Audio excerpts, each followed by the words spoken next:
ರಾಜ್ಯದ ಎಲ್ಲಾ ಮಹಿಳೆಯರಿಗೆ ಈಗ ಸಿಹಿ ಸುದ್ದಿ ಒಂದು ಬಂದಿದೆ ಎಂದು ಹೇಳಬಹುದು. ಈಗ ಗೃಹಲಕ್ಷ್ಮಿ ಯೋಜನೆಯ 31ನೇ ಕಂತು ಬಿಡುಗಡೆಯಾಗಿದೆ. ಹಾಗೆ ಸರ್ಕಾರವು ಈಗ ಈ ಬಾರಿ 2400 ಕೋಟಿ ಹಣವನ್ನ ಸರ್ಕಾರ ಈಗ ಬಿಡುಗಡೆ ಮಾಡಿದೆ ಎಂಬ ಮಾಹಿತಿಯನ್ನು ಕೂಡ ನೀಡಿದೆ. ಹಾಗಿದ್ರೆ ಸ್ನೇಹಿತರೆ, ನಿಮ್ಮ ಖಾತೆಗೆ ಈ ಒಂದು ಗೃಹಲಕ್ಷ್ಮಿ ಹಣ ಯಾವಾಗ ಬರುತ್ತೆ, ಹಾಗೆ ಇನ್ನು ಮುಂದೆ ಗೃಹಲಕ್ಷ್ಮಿ ಹಣವನ್ನ ಪಡೆಯಲು ಬಯೋಮೆಟ್ರಿಕ್ ಕಡ್ಡಾಯನ, ಹಾಗೆ ಈ KYC ಕೂಡ ಕಡ್ಡಾಯ ಆಗಿದೆ ಇಲ್ಲವೇ, ಇವುಗಳನ್ನು ಮಾಡಿಸದೆ ಹೋದರೆ ಗೃಹಲಕ್ಷ್ಮಿ ಹಣ ಬರೋದಿಲ್ವಾ?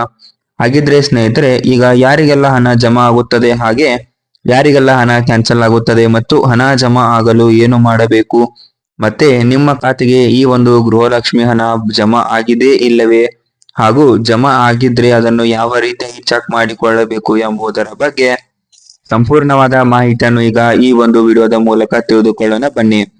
ಹಾಗೆ ಸ್ನೇಹಿತರೆ, ಈ ಒಂದು ವಿಡಿಯೋ ಇಷ್ಟವಾದರೆ ಲೈಕ್ ಮಾಡಿ ಹಾಗೂ ನಮ್ಮ ಚಾನಲ್ಗೆ ತಪ್ಪದೆ ಸಬ್ಸ್ಕ್ರೈಬ್ ಮಾಡಿಕೊಳ್ಳಿ. ಈಗ ಸ್ನೇಹಿತರೆ, ನಮ್ಮ ರಾಜ್ಯದಲ್ಲಿ ಆಡಳಿತ ಮಾಡುತ್ತಿರುವಂತಹ ಕಾಂಗ್ರೆಸ್ ಸರ್ಕಾರವು ನೀಡಿರುವ ಗ್ಯಾರಂಟಿ ಯೋಜನೆಗಳಲ್ಲಿ ಅತ್ಯಂತ ಪ್ರಚಲಿತದಲ್ಲಿರುವಂತಹ ಯೋಜನೆ ಅಂದ್ರೆ ಅದು ಗೃಹಲಕ್ಷ್ಮಿ ಯೋಜನೆ. ಈ ಒಂದು ಯೋಜನೆ ಮೂಲಕ ಪ್ರತಿ ತಿಂಗಳು ಮಹಿಳಾ ಫಲಾನುಭವಿಗಳಿಗೆ ಪ್ರತಿ ತಿಂಗಳು 2000 ಹಣವನ್ನ ಸರ್ಕಾರ ಈಗಾಗಲೇ ಜಮಾ ಮಾಡುವಂತಹ ಯೋಜನೆ ಇದಾಗಿದೆ. ಅದೇ ರೀತಿಯಾಗಿ ನಮ್ಮ ಕಾಂಗ್ರೆಸ್ ಸರ್ಕಾರವು ಈಗ 31ನೇ ಕಂತಿನ ಹಣವನ್ನು ಈಗ ಅಧಿಕೃತವಾಗಿ ಬಿಡುಗಡೆ ಮಾಡಿದೆ ಎಂದು ಸರ್ಕಾರ ಮಾಹಿತಿಯನ್ನು ನೀಡಿದೆ. ಹಾಗೆ ಇಂದು ಸರ್ಕಾರದ ಎಲ್ಲಾ ಗೃಹಲಕ್ಷ್ಮಿ ಮಹಿಳೆಯರಿಗೆ ಸಿಹಿ ಸುದ್ದಿಯೊಂದನ್ನು ನೀಡಿದೆ.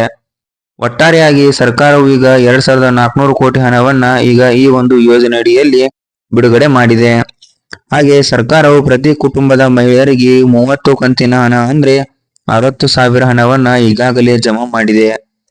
ಅದೇ ರೀತಿಯಾಗಿ ಸರ್ಕಾರ ಈಗ ಮತ್ತೆ 31ನೇ ಕಂತಿನ ಹಣವನ್ನು ಬಿಡುಗಡೆ ಮಾಡಿದ್ದು, ಈ ಒಂದು 31ನೇ ಕಂತಿನ ಹಣವನ್ನು ಮಹಿಳೆಯರ ಖಾತೆಗಳಿಗೆ ನೇರವಾಗಿ ಸರ್ಕಾರವು DBT ಮೂಲಕ ಈಗ ಜಮಾ ಮಾಡ್ತಾ ಇದೆ.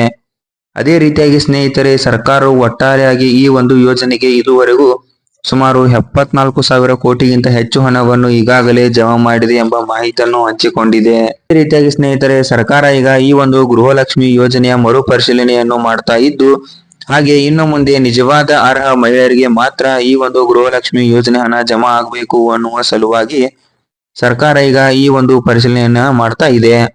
ಹಾಗೆ ಈಗ ಈ ಒಂದು ಪರಿಶೀಲನೆಯನ್ನು ಮಾಡಲು ಮುಖ್ಯ ಉದ್ದೇಶ ಏನು ಅಂದ್ರೆ, ಅನರ್ಹರನ್ನು ಗುರುತಿಸಿ ಅವರಿಗೆ ಇನ್ನು ಮುಂದೆ ಈ ಒಂದು ಗೃಹಲಕ್ಷ್ಮಿ ಹಣ ಜಮಾ ಆಗಬಾರದು ಎಂಬ ಉದ್ದೇಶದಿಂದ ಸರ್ಕಾರ ಈಗ ಈ ಒಂದು ನಿರ್ಧಾರಗಳನ್ನು ತೆಗೆದುಕೊಂಡಿದೆ. ಅದಕ್ಕಾಗಿ ಈಗ ಸರ್ಕಾರವು ಗೃಹಲಕ್ಷ್ಮಿ ಯೋಜನೆ ಅರ್ಜಿಯನ್ನು ಪರಿಶೀಲನೆ ಮಾಡಬೇಕು ಅಂದ್ರೆ ಬಯೋಮೆಟ್ರಿಕ್ ಹಾಗೂ KYC ಕಡ್ಡಾಯ ಮಾಡಿದೆ. ಅಂದ್ರೆ ನೀವು ಇನ್ನು ಮುಂದೆ ಗೃಹಲಕ್ಷ್ಮಿ ಯೋಜನೆಗೆ ಬಯೋಮೆಟ್ರಿಕ್ ಕಡ್ಡಾಯ ಆಗಿದೆ.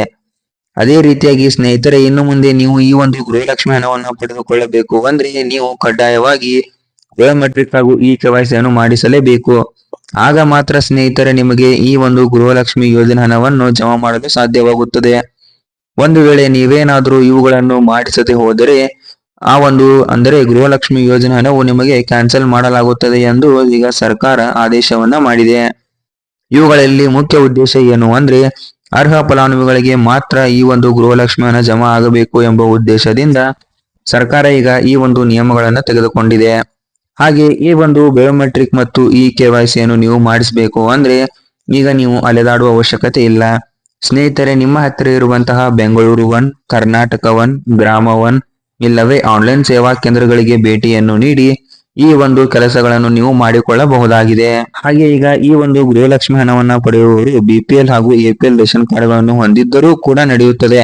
ಆದರೆ ಅವರ ಕುಟುಂಬದವರು ಯಾವುದೇ ತರಹದ ಆದಾಯ ತೆರಿಗೆಗಳನ್ನು ಪಾವತಿ ಮಾಡುತ್ತಾ ಇರಬಾರದು. ಆಗ ಮಾತ್ರ ಆ ಮಹಿಳೆಯರಿಗೆ ಈ ಒಂದು ಗೃಹಲಕ್ಷ್ಮಿ ಹಣ ಬಂದು ಜಮಾ ಆಗುತ್ತದೆ. ಒಂದು ವೇಳೆ ಪಾವತಿಯನ್ನು ಮಾಡುತ್ತಾ ಇದ್ದರೆ ಅವರ ಗೃಹಲಕ್ಷ್ಮಿ ಹಣವನ್ನ ಸರ್ಕಾರ ಈಗ ಸಂಪೂರ್ಣವಾಗಿ ಕ್ಯಾನ್ಸಲ್ ಮಾಡಲಾಗುತ್ತದೆ. ಹಾಗೆ ಸ್ನೇಹಿತರೆ, ನಿಮಗೆ ಈ ಒಂದು ಗೃಹಲಕ್ಷ್ಮಿ ಹಣ ಜಮಾ ಆಗಿದೆ ಇಲ್ಲವೇ ಎಂಬುದನ್ನು ಚೆಕ್ ಮಾಡಿಕೊಳ್ಳಬೇಕು ಅಂದ್ರೆ ಮೊದಲಿಗೆ ನೀವು ನಿಮ್ಮ ಮೊಬೈಲ್ ನಲ್ಲಿ ಬರುವಂತಹ SMS ಗಳ ಮೂಲಕವೂ ಕೂಡ ಈಗ ಜಮಾ ಆಗಿದೆ ಇಲ್ಲವೇ ಎಂಬುದನ್ನು ತಿಳಿದುಕೊಳ್ಳಬಹುದು. ಹಾಗೆ ನಿಮಗೇನಾದ್ರೂ ಮೊಬೈಲ್ ನಲ್ಲಿ ಯೂಸ್ ಮಾಡಲು ಬರುತ್ತಾ ಇದ್ರೆ ನೀವು ನಿಮ್ಮ ಮೊಬೈಲ್ ನಲ್ಲಿ DBT ಕರ್ನಾಟಕ ಅಪ್ಲಿಕೇಶನ್ ಅನ್ನು ಡೌನ್ಲೋಡ್ ಮಾಡಿಕೊಂಡು ಅದರಲ್ಲಿ ನಿಮ್ಮ ಆಧಾರ್ ಕಾರ್ಡ್ ನಂಬರ್ಗಳನ್ನು ಎಂಟರ್ ಮಾಡಿಕೊಂಡು ಅದರ ಮೂಲಕವೂ ಕೂಡ ನೀವು ಈಗ ಈ ಒಂದು ಗೃಹಲಕ್ಷ್ಮಿ ಹಣ ಜಮಾ ಆಗಿದೆ ಇಲ್ಲವೇ ಎಂದು ತಿಳಿದುಕೊಳ್ಳಬಹುದು. ಒಂದು ವೇಳೆ ನಿಮಗೇನಾದರೂ ಮೊಬೈಲ್ ಯೂಸ್ ಮಾಡಲು ಬಾರದೇ ಇದ್ರೆ ನೀವು ನಿಮ್ಮ ಬ್ಯಾಂಕ್ ಪಾಸ್ಬುಕ್ ಅನ್ನು ತೆಗೆದುಕೊಂಡು ನಿಮ್ಮ ಬ್ಯಾಂಕ್ ಶಾಖೆಗೆ ಭೇಟಿಯನ್ನು ನೀಡಿ ಅಲ್ಲಿ ನಿಮ್ಮ ಬ್ಯಾಂಕ್ ಪಾಸ್ಬುಕ್ ಅನ್ನು ಅವರಿಗೆ ನೀಡುವುದರ ಮೂಲಕ ಅಂದ್ರೆ ಎಂಟ್ರಿಯನ್ನು ಮಾಡಿಸಿಕೊಳ್ಳುವುದರ ಮೂಲಕ ನಿಮ್ಮ ಖಾತೆಗೆ ಈ ಒಂದು ಗೃಹಲಕ್ಷ್ಮಿ ಹಣ ಜಮಾ ಆಗಿದೆ ಇಲ್ಲವೇ ಎಂಬುದರ ಬಗ್ಗೆ ಮಾಹಿತಿಯನ್ನು ನೀವು ಪಡೆದುಕೊಳ್ಳಬಹುದು. ಹಾಗಿದ್ರೆ ಸ್ನೇಹಿತರೆ, ದಿನನಿತ್ಯ ನೀವು ಇದೇ ತರದ ಹೊಸ ಮಾಹಿತಿಗಳನ್ನ ಪಡೆದುಕೊಳ್ಳಬೇಕು ಅಂದ್ರೆ ನಮ್ಮ ಈ ಒಂದು ಯೂಟ್ಯೂಬ್ ಚಾನಲ್ ಅನ್ನು ತಪ್ಪದೇ ಸಬ್ಸ್ಕ್ರೈಬ್ ಮಾಡಿಕೊಳ್ಳಿ.